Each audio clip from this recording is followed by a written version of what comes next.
মোদিজি যে যোগ দিবসটা সারা পৃথিবীর কাছে একটা আলোড়ন সৃষ্টি করেছে, আমরা তো নিমিত্ত মাত্র।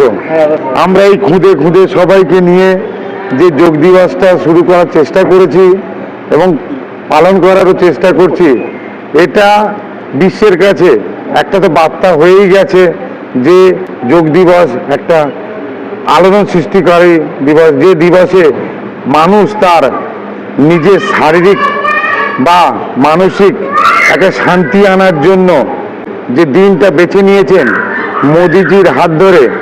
তাই আমি মনে করব এই বিশ্বের অন্যতম একটা দিবস হয়ে দাঁড়াবে যোগ দিবস। আগের যে সরকার ছিল তার তো একটাই জিনিস ছিল খেলা মেলা খেলা মেলা। আমাদের মানুষকে তার পাথেয় দিতে হবে এবং তার শারীরিক কসরত বা মানসিক কসরত থেকে দূর সরে রেখে যোগ দিয়ে মানুষকে আলাদা একটা বার্তা, যে শারীরিক কসরত ছাড়া মানুষ বাঁচবে না। ডাক্তারের কাছে যাওয়ার থেকে যদি মানুষ একটু যোগ ব্যায়ামের ওপরে মনোযোগ দেয়, আমি মনে করব যোগের মাধ্যমে অনেক রোগ নিরাময় হবে। এবং এই যোগ দিবসটা আমাদের মাননীয় প্রধানমন্ত্রীকে, তিনি হচ্ছেন পতঞ্জলির রামদেব বাবা এই অনুষ্ঠানটা আগ্রহ প্রকাশ করেছিলেন মোদিজিকে, এবং সেই মোদিজি এইটাকে অনুসরণ করে সারা বিশ্বে একটা আলোড়ন সৃষ্টিকারী এই অনুষ্ঠানটা অনুসূচনা করে সারা বিশ্বে হচ্ছে। শুধু পশ্চিমবঙ্গটাই এই বছরে মনে হয় খুব মন দিয়ে এবং ভালো করে পালন করার মোদিজি আজকের পশ্চিমবঙ্গ এসে এই দিবসটা পালন করেছে। আমি মনে করি ভারতবর্ষ কেন, পশ্চিমবঙ্গবাসী চরম সুখের দিন যে আজকের মোদিজি আমাদের পশ্চিমবঙ্গে এসে এই যোগ দিবসটা পালন করেছেন।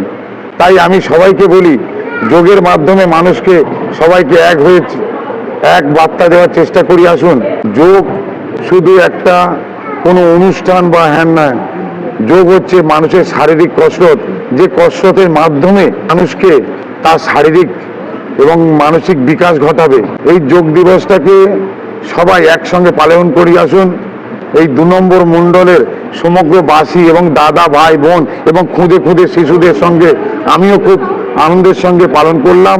ভবিষ্যতে আরো বড় করে পালন করব, এটা আমার ইচ্ছা। আমরা এটা বড় একটা মাঠে করার পরিকল্পনা ছিল, কিন্তু প্রাকৃতিক দুর্যোগ হলে হতেই পারত, তাই বৃষ্টির জন্য আমরা করতে পারিনি। আমরা আমাদের মণ্ডলের কার্যালয়তেই এই কার্যক্রমটা সুসম্পন্ন করলাম। সবাই সুস্থ সবলভাবে পৃথিবীতে বাঁচতে গেলে অবশ্যই নিয়মিত যোগব্যায়াম ও প্রাণায়াম করতে হবে। কারণ 24 ঘন্টার মধ্যে যদি আমরা 1 ঘন্টা সময় দিই, তাহলে আমরা দীর্ঘ জীবন যাপন করতে পারবো, এই পৃথিবীর রূপ রস গন্ধ উপভোগ করতে পারবো। নাহলে কিন্তু জীবনটা বেকার হয়ে যাবে। যতই ওষুধ খাই, যতই আমরা মডার্ন লাইফ লিড করি, আমরা যদি ওই স্ট্রিট ফুড, প্যাকেট ফুড এইগুলো যদি খাই, সেগুলো কিন্তু আমাদের সমস্যা বাড়বে, কমবে না। বরং আমাদের গৃহে যেগুলো রান্না হয়, আমার মা বাবা পিসিমা যারা যে খাবার খেয়ে অভ্যস্ত, সেগুলোই যদি আমরা অনুসরণ করি, আমরা অনেক বেশি সুস্থ সবল থাকবো এবং এই পৃথিবীর রূপ রস গন্ধ মেখে আমরা দীর্ঘজীবী হব। এই দৃঢ় বিশ্বাস আমরা যোগিনী এবং আমাদের মুনি ঋষিরা শিখিয়ে গিয়েছেন, এবং আমরা যোগা শিক্ষিকা আমরা এটা দৃঢ়ভাবে বিশ্বাস করি। কারণ যোগা হলো জীবাত্মার সাথে পরমাত্মার যোগ। সেই যোগ যদি অটুট থাকে, তাহলে আমরা দীর্ঘ জীবন যাপন করব, এই দৃঢ় বিশ্বাস আমাদের আছে। এই বিশ্বাস দিয়েছেন আমাদের মাননীয় প্রধানমন্ত্রী মোদিজি, আমাদের মুখ্যমন্ত্রী মাননীয় শুভেন্দু অধিকারী মহাশয়, এবং আমাদের 2 নম্বর মণ্ডলের সভাপতি উত্তম বাগ মহাশয় আমাদের উদ্বুদ্ধ করেছেন, এবং তারা যে আহ্বান জানিয়েছে সেই আহ্বানে সাড়া দিয়ে আমি যোগ তীর্থের শিক্ষক অমল কুমার মণ্ডল এসেছি আমার সমস্ত ছাত্রছাত্রীদের নিয়ে এসে। আমার নাম অমল কুমার মণ্ডল, আমি পেশায় স্কুল শিক্ষক এবং যোগা শিক্ষক।